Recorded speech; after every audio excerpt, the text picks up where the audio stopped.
प्रिय विद्यार्थियों, आज की क्लास में हम बात करेंगे पोस्ट गुप्ता पीरियड यानी गुप्तोत्तरकालीन भारत के रूप में जब गुप्त राजाओं की स्थिति कमजोर हो रही थी। उसके बाद कुछ नए राजवंशों का उदय हुआ। उन्हीं में से एक थे लेटर गुप्ताज यानी उत्तरवर्ती गुप्त शासक। इन्हीं को एक अन्य नाम से भी जानते हैं, पोस्ट गुप्ताज के नाम से यानी परवर्ती गुप्त शासक। तो आज की क्लास हम उत्तरवर्ती गुप्तों के राजवंश के इतिहास पर बात रखेंगे। कभी कभी इसमें से दो क्वेश्चन पूछता है। एक तो ये कि उत्तरवर्ती गुप्त शासकों के इतिहास से आप क्या समझते हैं, विवेचना करिए। दूसरा क्वेश्चन, कुमार गुप्त यानी परवर्ती गुप्त शासक कुमार गुप्त के उपलब्धियों की विवेचना करिए। अब वहां पर बच्चे कंफ्यूज हो जाते हैं, वो सीधे लिख जाते हैं किसको, गुप्त शासकों के बारे में। तो ध्यान रखिएगा, गुप्त शासक अलग हैं, उत्तरवर्ती गुप्त कुमार गुप्त अलग है। ठीक है। अगली बात, क्वेश्चन जो बनता है वो ये कि उत्तरवर्ती गुप्त शासकों का मौखरियों के साथ संबंधों की विवेचना करिए। तो ये तीन क्वेश्चन बनते हैं। अगर आप मौखरियों का वीडियो देख लिए हैं तो ये उत्तरवर्ती गुप्तों का अधिकांश बातें आप पहले से ही जानते हैं। तो चलिए ज़्यादा समय नहीं लेते हुए आज हम बात करेंगे इन लेटर गुप्ताज के बारे में। ठीक है, चलिए बात रखते हैं। कुछ वीडियो आपको वैसे भी हम बनाए हुए हैं, लेकिन आप को जो टाइप किया हूं या लिखा हूं उसको भी आप जरूर देखिएगा।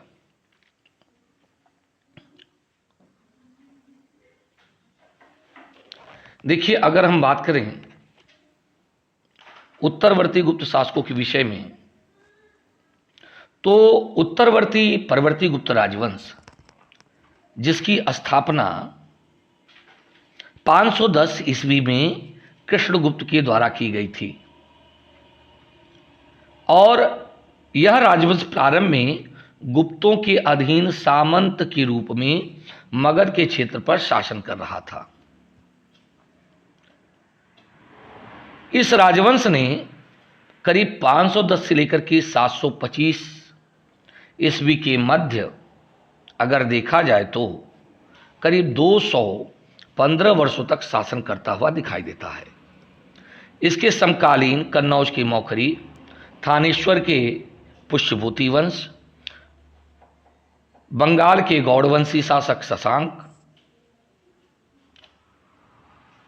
कांची के पल्लव, वातापी के चालुक्य, वनवासी के कदम्ब इत्यादि थे। इस राजवंश की स्थापना कृष्णगुप्त के द्वारा 510 ईस्वी में किया गया था। इसके वंश को सदवंशः कहा गया है, यानी उच्च कुल के वंश वाला। और गुप्तों के अधीन हम तीन शासकों को पाते हैं परवर्ती गुप्त के। वे थे कृष्णगुप्त, हर्षगुप्त और जीवितगुप्त प्रथम। लेकिन जब गुप्तों की स्थिति कमजोर हो जाती है तब कुमार गुप्त ने करीब 550 ईस्वी के आसपास अपनी स्वतंत्रता घोषित कर दी और महाराजा धीराज की उपाधि को धारण किया। तो यह परवर्ती गुप्त शासकों में अर्थात उत्तरवर्ती गुप्त शासकों में पहला स्वतंत्र शासक था। इसीलिए इसे रियल फाउंडर ऑफ यानी वास्तविक संस्थापक कहा जाता है, यानी real founder of later Guptas. तो ध्यान रखिएगा, मैंने वहां पर संस्थापक बोल रखा है ऑलरेडी। फिर से मैं बता दे रहा हूं, उत्तरवर्ती गुप्त राजवंश की स्थापना कृष्णगुप्त ने 510 ईस्वी में किया था। ये लोग प्रारंभ में गुप्तों के अधीन मगध के क्षेत्रों में शासन कर रहे थे। कुछ विद्वान मानते हैं कि इन्होंने मालवा के क्षेत्र पर शासन किया होगा। ठीक है, क्योंकि इनके दो बात मिलता है, एक तो मालव राज के रूप में और दूसरा मगध के क्षेत्र के रूप में। लेकिन इसके अभिलेखों से यही पता चलता है कि ये मगध के क्षेत्र के आसपास शासन कर रहे थे। इसके प्रारंभिक शासक कृष्णगुप्त, हर्षगुप्त, जीवितगुप्त प्रथम गुप्तों के अधीन सामंत शासक थे। इनके समकालीन कन्नौज के मौखरी, बंगाल के गौड़वंशी शासक, वल्लभी के मैत्रक, वातापी के चालुक्य, वनवासी के कदम, कांची के पल्लव और थानेश्वर के पुष्यभूति वंश के लोग थे। इस वंश ने लगभग 510 से 725 ईस्वी के बीच में लगभग 215 वर्षों तक शासन किया। इस वंश का प्रथम स्वतंत्र शासक कुमारगुप्त था, जिसने 550 ईस्वी के आसपास गुप्तों से अपने आप को स्वतंत्र घोषित कर दिया, क्योंकि गुप्तों की स्थिति पहले की अपेक्षा एकदम कमजोर हो चुकी थी। इसने महाराजा धीराज की उपाधि धारण किया, इसीलिए इसे हम परवर्ती गुप्त शासकों में या परवर्ती गुप्त राजवंश का वास्तविक संस्थापक कहते हैं। इस वंश के प्रमुख शासकों में कुमारगुप्त के अलावा दामोदर गुप्त, देवगुप्त, माधवगुप्त, आदित्य सेन, जीवितगुप्त द्वितीय इत्यादि का उल्लेख किया जा सकता है। इनकी राजधानी पाटलिपुत्र में स्थापित थी और कालांतर में जब ये मौखरियों से पराजित हो गए तो मालवा के उज्जैन क्षेत्र में निवास करने लगे या उसको अपनी राजधानी बना करके शासन करने लगे। इन्होंने परम भागवत की उपाधि धारण किया हुआ था, जिससे पता चलता है कि वे लोग वैष्णव धर्मावलंबी थे। इनकी राजभाषा संस्कृत थी। इनकी लिपि, इनके अभिलेखों की लिपि गुप्तोत्तर कालीन कुटिल ब्राह्मी लिपि थी और इस वंश का अंतिम शासक जीवितगुप्त द्वितीय था, जो करीब 725 ईस्वी तक शासन किया और कालांतर में यशोवर्मन ने इसे पराजित कर दिया और पराजित करके इस राजवंश का पतन हो गया। ठीक है, तो ये चीज़ आपको जानना था। अगर सोर्सेज की बात करें तो इस राजवंश के विषय में हमें जानकारी बाणभट्ट के हर्षचरित, आर्य मंजूश्री मूलकर, वेनसांग के शियुकी से ज्ञान होता है। इसके अलावा आदित्य सेन के अप्सर लेख, जीवितगुप्त के देववर्णांक लेख, है ना, सूर्यवर्मा के हड़हा लेख, मंगराव लेख, शाहपुर लेख, जौनपुर लेख इत्यादि से हमें इनके विषय में जानकारी प्राप्त होती है। अब अगर हम बात करें मुख्य रूप से उस बात की ओर जहां पे हमने संकेत किया था, ठीक है, तो हम बात करेंगे उत्तरवर्ती गुप्त शासकों के राजनीतिक इतिहास के विषय में। तो ये सभी मंगराव, देववर्णांक, शाहपुर, मंदिर लेख, बैद्यनाथ धाम मंदिर लेख, ये सभी उसके अभिलेख हैं। अब राजनीतिक इतिहास की बात करें। देखिए, रमेश चंद्र मजुमदार के अनुसार मौखरियों और उत्तर गुप्तों का इतिहास बहुत कुछ तक समान है और दोनों का इतिहास लगभग एक समय से ही प्रारंभ हुआ। दोनों ने ही लगभग 525 ईस्वी तक गुप्तों के सामंत थे और उनकी स्थिति कमजोर होने पर दोनों राजवंश स्वतंत्र हो गए। अब इसमें पहला नाम आता है कृष्णगुप्त का। अवसर अभिलेख के अनुसार उत्तर गुप्त वंश का पहला शासक कृष्णगुप्त था, ठीक है ना, जिसने करीब 480 से लेकर 500 ईस्वी के बीच में शासन किया। तो इसलिए अगर 510 लिखे हैं तो वहाँ पे 480 लिख लीजिएगा, ठीक है ना। अभिलेख के अतैथिक होने के कारण कृष्णगुप्त का शासनकाल निश्चित रूप से निर्धारित करना कठिन है। फिर भी इस संबंध में ईशान वर्मा के 554 के हड़हा अभिलेख से कुछ सहायता मिलती है। चूंकि ईशान वर्मन उत्तर गुप्तवंशी नरेश कुमारगुप्त का समकालीन था, उसका शासनकाल 540 से 560 के बीच निर्धारित किया जाता है। और अगर कुमारगुप्त के पहले जीवितगुप्त प्रथम, हर्षगुप्त, कृष्णगुप्त को तीनों शासकों ने राज्य किया और यदि प्रत्येक का औसत निकाला जाए 20 वर्ष, तो कृष्णगुप्त का शासनकाल 480 से 500 के बीच में रखा जा सकता है। तो ऐसा माना गया है, निश्चित कुछ नहीं है, 510 भी मान सकते हो, 500 भी मान सकते हो। अवसर अभिलेख में कृष्णगुप्त को नृप की उपाधि से विभूषित किया जाता है और इसके लिए सदवंशा शब्द का उल्लेख मिलता है। इससे पता चलता है कि इस समय वह अभी स्वतंत्र शासक नहीं था, बल्कि गुप्त सम्राट बुधगुप्त के अधीन शासन कर रहा था, ठीक है। चूंकि बुधगुप्त के शासनकाल में हुड़ नरेश तोरमाड़ ने पश्चिमी भारत पर आक्रमण किया था और तोरमाड़ के शासन का प्रथम वर्ष एरण से मिलता है। इससे लगता है कि 490-510 के बीच में किसी समय तोरमाड़ ने मालवा के क्षेत्र पर अधिकार किया। कहते हैं कि उसने बुधगुप्त के एरण क्षेत्र पर शासन करने वाले सामंत मात्र विष्णु के अनुज धन विष्णु को अपनी ओर से इस क्षेत्र का प्रशासक नियुक्त किया था, ठीक है। और किंतु मालवा क्षेत्र में हुड़ों की सत्ता निर्विघ्न नहीं रही। तो भानुगुप्त अभिलेख से पता चलता है कि महान योद्धा भानुगुप्त ने एरण में एक भीषण युद्ध किया, जिसमें उसका मित्र गोपराज वीरगति को प्राप्त हुआ। और उसकी पत्नी क्या हो गई, शव के साथ सती हो गई। तो इस प्रकार से देखा जाए तो इस समय जब हूणों का आक्रमण हो रहा था तो मालवा के क्षेत्र में राजनीतिक परिदृश्य भी तेजी के साथ बदल रहा था। और ठीक इसी समय गुप्तों के सामंत, परिव्राजक, उच्चकल्प, ठीक है ना, इत्यादि सामंत कुलों ने भी गुप्त सम्राटों के प्रति स्वामी भक्ति शिथिल हो गई, संदिग्ध होती जा रही है। संभवतः इसी परिस्थितियों का लाभ उठा करके कृष्णगुप्त ने पूर्वी मालवा में अपना एक छोटा सा राज्य स्थापित कर लिया होगा। ठीक है। अवसर लेख में उसकी सेना में सहस्त्रों की संख्या में हाथी थे, ऐसा कहा जाता है, और वह असंख्य शत्रुओं का विजेता था। लेकिन यह एक औपचारिक प्रशंसा मात्र समझना चाहिए, इसके बारे में निश्चित रूप से हम कुछ कह नहीं सकते। हर्षगुप्त, देखिए कृष्णगुप्त का उत्तराधिकारी उसका पुत्र हर्षगुप्त, जो कि 500 से 520 ईस्वी के बीच में हुआ, वह उत्तर गुप्त वंश का दूसरा शासक था। अवसरण लेख के अनुसार वह भयंकर युद्धों का विजेता था और कलंक रहित अंधकारों को दूर करने वाला था। इस वक्त गुप्त सम्राट नरसिंह गुप्त बालादित्य का समय था, जिसका जो हूणों के साथ संघर्ष में उलझा हुआ था। तो नरसिंह गुप्त का शासन क्षेत्र मगध क्षेत्र में सीमित था, जबकि बंगाल के क्षेत्र में वैन्यगुप्त ने अपना स्वतंत्र राज्य स्थापित कर लिया। एरण क्षेत्र में संभवतः भानुगुप्त हूणों के विरुद्ध संघर्षरत था। हर्षगुप्त सामंत स्थिति का शासक प्रतीत होता है, लेकिन यह कहना कठिन है कि वह तत्कालीन गुप्त सम्राट नरसिंह गुप्त या भानुगुप्त के अधीन शासन कर रहा था, या उसने हूणों की अधिसत्ता को स्वीकार कर लिया था। लेकिन इतना स्पष्ट है कि वह मालवा के यशोधर्मन का समकालीन था। हर्षगुप्त की बहन हर्षगुप्ता का विवाह मौखरी वंश के दूसरे शासक आदित्य वर्मा के साथ हुआ। तो इस समय हम उत्तर गुप्त और मौखरी राजकुलों के बीच में एक मित्रतापूर्ण संबंध दिखाई दे रहा है। ठीक है ना। तो इस प्रकार से ऐसा लगता है कि दोनों कुलों ने अपनी स्थिति को बेहतर बनाने के लिए आपस में मैत्री संबंध स्थापित करके, ठीक है ना, अपनी राजनीतिक महत्वाकांक्षाओं की पूर्ति के लिए वैवाहिक संबंध का आश्रय लिया होगा। अब हम बात करते हैं जीवित गुप्त प्रथम।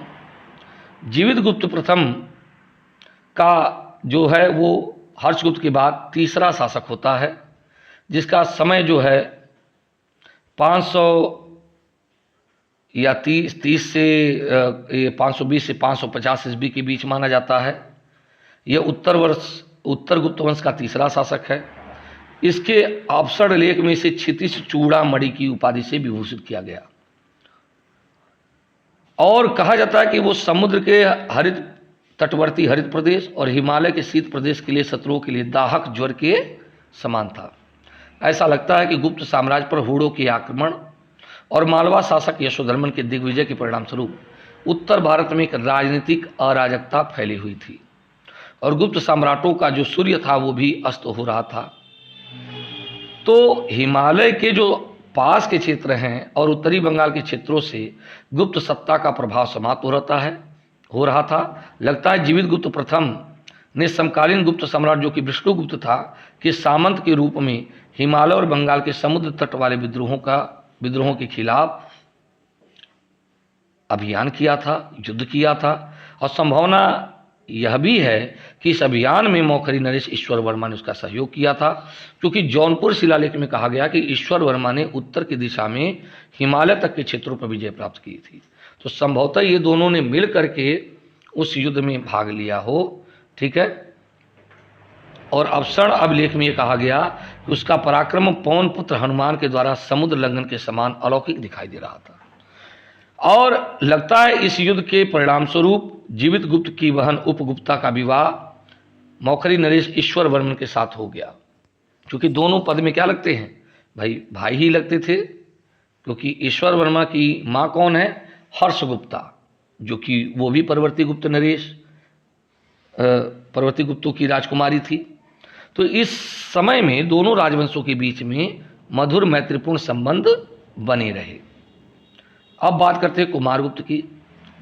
देखिए, जीवित गुप्त प्रथम के बाद उसका उत्तराधिकारी उसका पुत्र कुमारगुप्त हुआ, जिसने 550 से 555 के ईस्वी के बीच में शासन किया। इसके शासन में प्रायः मध्यकाल में अंतिम गुप्त सम्राट विष्णुगुप्त की मृत्यु हो गई और जब गुप्तों का पूर्णतः अंत हो गया तो गुप्तों के पतन का लाभ उठाने के लिए उत्तरवर्ती गुप्त और मौखरी दोनों ही राजवंश सक्रिय हो उठे और परिणाम स्वरूप दोनों राजकुलों के बीच का जो पारस्परिक मैत्री संबंध था वो टूट गया। अवसर अभिलेख में दोनों कुलों के बीच की शत्रुता और संघर्ष का वर्णन मिलता है। इस लेख के अनुसार कुमारगुप्त और उसके समकालीन मौखरी नरेश ईशान वर्मन के बीच में भीषण संघर्ष हुआ और कहते हैं कि मौखरी नरेश ईशान वर्मन ने स्वयं को महाराज अधिराज घोषित किया था और उत्तरवर्ती गुप्तों ने भी अपनी स्वतंत्र सत्ता स्थापित करनी चाहिए और इस संघर्ष का उद्देश्य मगध के क्षेत्र पर जो साम्राज्य सत्ता का प्रतीक था उस पर अधिकार स्थापित करना था। और कुमारगुप्त ईशान वर्मन के बीच जो संघर्ष था उसका वर्णन अवसरण अभिलेख से मिलता है, जिसमें कुमारगुप्त ने राजाओं में चंद्रमा के समान शक्तिशाली ईशान वर्मन के सेना रूपी क्षीर सागर का जो लक्ष्मी की संप्राप्ति का साधन था मदराचल पर्वत की भांति मंथन किया। तो इससे पता चलता है कि राय चौधरी का मत है कि इस युद्ध में कुमारगुप्त की विजय हुई और ईशान वर्मन पराजित हो गया, क्योंकि मौखरियों द्वारा इस युद्ध में विजय का कोई दावा नहीं किया गया और ईशान वर्मा के 554 के हड़हा लेख में इस युद्ध का कोई वर्णन नहीं। इसका मतलब यह युद्ध 554 ईस्वी के बाद किसी समय हुआ होगा।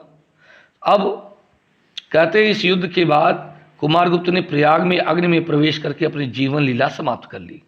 तो कुछ विद्वान जैसे निहार रंजन राय, राधा कुमुद मुखर्जी जैसे विद्वान कहते हैं कि इस युद्ध में कुमारगुप्त पराजित हुआ और पराजय की वजह से गिलानी कारण उसने प्रयाग में आत्महत्या कर ली। तो अब दो तरह के मत दिखाई पड़ रहे हैं। जो भी हो, जो प्रमुख बात यही सामने आती है कि जो अवसर लेख कहता है उसके अनुसार हम यही मान सकते हैं कुमारगुप्त की विजय हुई होगी और संभवतः चाहे ग्लानिवश किया हो या वो बीमार रहा हो, बाद में उसने गोबर के उपलों के बीच में खड़े होकर के अपने स्वयं को आत्मदाह कर लिया। अब दामोदर गुप्त की बात करें। देखिए, कुमारगुप्त के बाद उसका उत्तराधिकारी उसका पुत्र दामोदर गुप्त हुआ, जो 555 से 582 यानी 582 के बीच में इस वंश का 5वां शासक था। अवसर लेख के अनुसार उसने अपने शत्रुओं का उसी प्रकार संहार किया जिस प्रकार नारायण ने दैत्यों का विनाश किया। अवसर लेख में कहा कि दामोदर गुप्त ने युद्ध क्षेत्र में हूणों को पराजित करने वाले मौखरी नरेश की सेना का गर्वपूर्वक कदम बढ़ाने वाले हाथियों की घटा को विघटित कर दिया। मतलब क्या है, हूणों को पराजित करने वाले मौखरी नरेशों के साथ क्या है, उसने युद्ध किया। कहते हैं इस युद्ध में वो क्या हो गया, मूर्छित हो गया, बेहोश हो गया था और फिर क्या है, सूर्यदेव के पाड़ी पंकज से स्पर्श से जाग उठा और उन्होंने पति रूप में उसका वर्णन किया। तो कुछ लोग कहते हैं कि इसका अर्थ ये हुआ कि संभवतः वो स्वर्गवासी हो गया। क्यों? क्योंकि सूर्यवधु के पाड़ी पंकज से स्पर्श जाग उठा और पति रूप में उसका वर्णन किया। तो यहाँ पर उसके स्वर्गवासी होने की बात की जा रही है। तो फ्लीट जैसे इतिहासकारों का विचार है कि वह युद्ध क्षेत्र में मारा गया, लेकिन क्षेमेंद्र, क्षेत्रेश चंद्र चट्टोपाध्याय और भंडारकर कहते हैं यह मूर्छा को भ्रांति मूलक माना। उनका कहना है कि युद्ध क्षेत्र में दामोदर गुप्त मारा नहीं गया, बल्कि दामोदर गुप्त ने मूर्छित और तदंतर जागरूक होने पर, ठीक है ना, गुणवती और आभूषण से यौवन से संपन्न ब्राह्मण कन्याओं का विवाह संस्कार या पाणिग्रहण संस्कार संपन्न करवाया और सैकड़ों गांवों को दान में दिया। अब युद्ध में दामोदर गुप्त की पराजय का समर्थन देव वर्णांक लेख से भी होता है। उसके अनुसार सर्ववर्मा ने वार्णिक ग्राम दान में दिया था। तो वार्णिक की पहचान देव वर्णांक से की जाती है और सर्ववर्मा द्वारा इसका दान दिया जाना इस बात का प्रमाण है कि अब मगध का क्षेत्र सर्ववर्मा के हाथों में चला गया था। महासेन गुप्त, देखिए दामोदर गुप्त का उत्तराधिकारी यानी सक्सेसर उसका पुत्र महासेन गुप्त हुआ, जिसने 582 से 595 ईस्वी के बीच में शासन किया। अवसर लेख में इसकी प्रशंसा करते हुए कहा गया कि वो वीरों में अग्रगण्य था, ठीक है ना। इस लेख के अनुसार उसने शिशु स्थित वर्मा को लोहित नदी के तट पर पराजित किया। असंभवतः यह असम नरेश हर्ष के समकालीन भास्कर वर्मा का पूर्वज या कोई पिता रहा होगा, जिससे महासेन गुप्त के असम विजय की सूचना मिलती है। अब मौखरियों ने दामोदर गुप्त से मगध छीन लिया था, तो मगध के हाथ से निकल जाने के कारण उत्तर गुप्तों का राज्य अब केवल मालवा तक ही सीमित रह गया। हर चरित्र में दामोदर गुप्त के पुत्र महासेन गुप्त को मालव राज कहा गया है। तो यानी मौखरियों के शक्ति से भयभीत होकर के महासेन गुप्त ने अपनी बहन महासेना गुप्ता का विवाह पुष्यभूति वंश में किया। ठीक है। हेमचंद्र राय चौधरी का विचार है कि महासेन गुप्त का राज्य केवल पूर्वी मालवा तक ही सीमित था। और ये मालवा में कहाँ इसका राज्य पड़ रहा है? उज्जैन में पड़ता था, जहां पहले कलचुरी शासन करते थे। अब किंतु इस मत को स्वीकार करना कठिन है, क्योंकि महासेन गुप्त 582 में मगध छीन जाने के बाद मालवा आ गया था, और केवल पूर्वी मालवा ही नहीं वरन पश्चिमी मालवा पे भी उसने अधिकार कर लिया था। और उज्जैनी नगर स्थित जो उज्जैनी नगर स्थित था, कलचुरियों ने 595 में पश्चिमी मालवा में शासन आरंभ किया। अमोना लेख के अनुसार कलचुरी संवत 347 ईस्वी में इस वंश के नरेश शंकरगढ़ ने पश्चिमी मालवा को विजित किया था, तो उज्जैन में उसका प्रतिद्वंदी उत्तर गुप्त महासेन गुप्त ही रहा होगा। संभवतः इसी कलचुरी युद्ध में महासेन गुप्त मार डाला गया होगा। ठीक है। देवगुप्त प्रथम, देखिए मालवा के ऊपर कलचुरी शासन स्थायी नहीं रहा। कलचुरी चालुक्य संघर्ष का लाभ उठाकर देवगुप्त ने 595 ईस्वी में मालवा में अपना स्वतंत्र राज्य स्थापित कर लिया। हर चरित्र से पता चलता है कि महासेन गुप्त के बाद देवगुप्त नामक एक उत्तर गुप्त वंशी मालवा के शासक ने, ठीक है ना, जो कि महासेन गुप्त का भतीजा था और पहली पत्नी से उत्पन्न बड़ा पुत्र था, जिसका उल्लेख मधुबन और बांसखेड़ा लेख में मिलता है, वह महासेन गुप्त की वृद्धावस्था का लाभ उठा करके मालवा पर अधिकार करना चाहता था। और महासेन की दूसरी पुत्री से उत्पन्न दो पुत्र कुमारगुप्त और माधवगुप्त दोनों छोटे थे, इसलिए महासेन गुप्त ने प्रभाकर वर्धन के पास भेज दिया, और महासेन गुप्त के मरते ही देवगुप्त ने मालवा पर अधिकार कर लिया। अब माधवगुप्त का शत्रु होने के कारण देवगुप्त वर्धनों और मौखरियों से द्वेष रखता था, और हर्षचंद्र के अनुसार प्रभाकर वर्धन के मरते ही देवगुप्त ने गौड़ाधिपति शशांक की सहायता से कानिकुब्ज पर आक्रमण कर दिया, यानी कन्नौज पर, और वहां के शासक गृहवर्मा को मार डाला। इसलिए देवगुप्त को मालवा का दुष्ट शासक कहा गया है। और राजवर्धन ने अपने बहनोई की हत्या बदला लेने के लिए देवगुप्त का क्या किया? पराजित करके उसको मार डाला। माधवगुप्त, अब देखिए महासेन गुप्त के मृत्यु के बाद कुछ समय तक देवगुप्त का शासन था, और जब देवगुप्त की पराजय हो गई, मृत्यु हो गई, तो उसके बाद महासेन गुप्त के दोनों पुत्र कुमारगुप्त माधवगुप्त थानेश्वर में रहने लगे। लगता है कुमारगुप्त का पहले से ही मृत्यु हो गई। अवसर लिख अनुसार जिस प्रकार वसुदेव ने कृष्ण का जन्म हुआ, उसी प्रकार महासेन गुप्त से माधवगुप्त का जन्म हुआ था। तो माधवगुप्त ने हर्ष ने मगध में अपना सामंत नियुक्त किया था। नालंदा से एक हर्ष की मुहर पाई गई है, और शाहपुर लेख से भी पता चलता है कि मगध में हर्ष संवत प्रचलित था। ठीक है। तो इस प्रकार से देखें, जो हर्ष के द्वारा मगध राज की उपाधि है, संभवतः उसने माधवगुप्त को मगध में नियुक्त किया होगा, जिससे उसकी पुष्टि होती है। और हर्षचरित अपसर लेख के अनुसार माधवगुप्त हर्ष का प्रगाढ़ मित्र था, और शायद उसके सैन्य अभियानों में उसकी सहायता किया था। ठीक है। हर्ष की मृत्यु के बाद वह स्वतंत्र हो गया। कुछ इतिहासकार दो माधवगुप्तों की संभावना प्रकट करते हैं, किंतु ऐसा मानना सही नहीं है। आदित्य सेन, देखिए माधवगुप्त का उत्तराधिकारी उसका पुत्र आदित्य सेन हुआ, जो कि श्रीमती देवी के गर्भ से उत्पन्न हुआ था। आदित्य सेन के लेख में बिहार का गया, पटना, भागलपुर से प्राप्त हुए हैं। इससे लगता है कि हर्ष की मृत्यु के बाद आदित्य सेन ने अपनी शक्ति का विस्तार करते हुए मगध और अंग के क्षेत्रों पर अधिकार कर लिया। इसने परम भट्टारक, पृथ्वीपति और महाराजा धीराज की उपाधि धारण किया था। अभिलेखों में उसे चक्रवर्ती सम्राट के रूप में वर्णित किया गया है, जो संसार का रक्षक था। उसके श्वेत छत्र के द्वारा वसुधा मंडल रक्षित था। तो इस तरह की बातें लिखी हुई हैं। ठीक है ना। तो ऐसा लगता है कि इसका साम्राज्य बहुत ही विशाल रहा होगा। कहा जाता है कि उसने कई अश्वमेध यज्ञ का अनुष्ठान किया। ठीक है। और अश्वमेध अश्व अंकित कुछ मुद्राएं उसकी बंगाल से प्राप्त हुई हैं। इसके अनुसार आदित्य सेन का बंगाल के क्षेत्र पर प्रभाव रहा होगा। देववर्णांक अभिलेख में उसकी उपाधि परम भागवत मिलती है, जिसकी वजह से पता चलता कि वह वैष्णव धर्मावलंबी था, क्योंकि उसने विष्णु के मंदिर का भी निर्माण कराया था। कहते हैं चीनी यात्री हुई लुन ने बोधगया में एक बौद्ध मंदिर का निर्माण कराया था। उसकी माता श्रीमती देवी ने इस मठ का निर्माण करवाया था। इससे उसके धर्म सहिष्णु शासक होने की पुष्टि होती है। ठीक है ना। कहते हैं कि इसने प्रजा की भलाई के लिए अनेक कार्य किया था।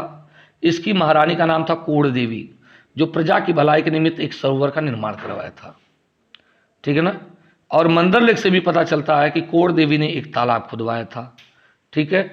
तो इस प्रकार से देखें, यह परवर्ती गुप्त शासकों में बड़ा ही महत्वपूर्ण और शक्तिशाली शासक था। इसके अतिरिक्त अगर देखा जाए, इसके बाद देवगुप्त द्वितीय अगला शासक बनता है, जो कि आदित्य सेन और कोड़ देवी से उत्पन्न हुआ था। यह उत्तर गुप्त वंश का 9वां शासक था। देववर्णांक लेख में इसकी उपाधि आदित्य सेन के समान परम भट्टारक महाराजाधिराज जैसी मिलती है, लेकिन इसके लेख में से परम माहेश्वर कहा गया है। ऐसा लगता है वह शैव धर्मावलंबी शासक था। देवगुप्त के समय में उत्तर गुप्तों का पतन आरंभ हो गया। चालुक्य नरेश विनयादित्य के केंदूर लेख से पता चलता है कि 680 के आसपास किसी शकलोत्तर पतनाथ को पराजित किया था।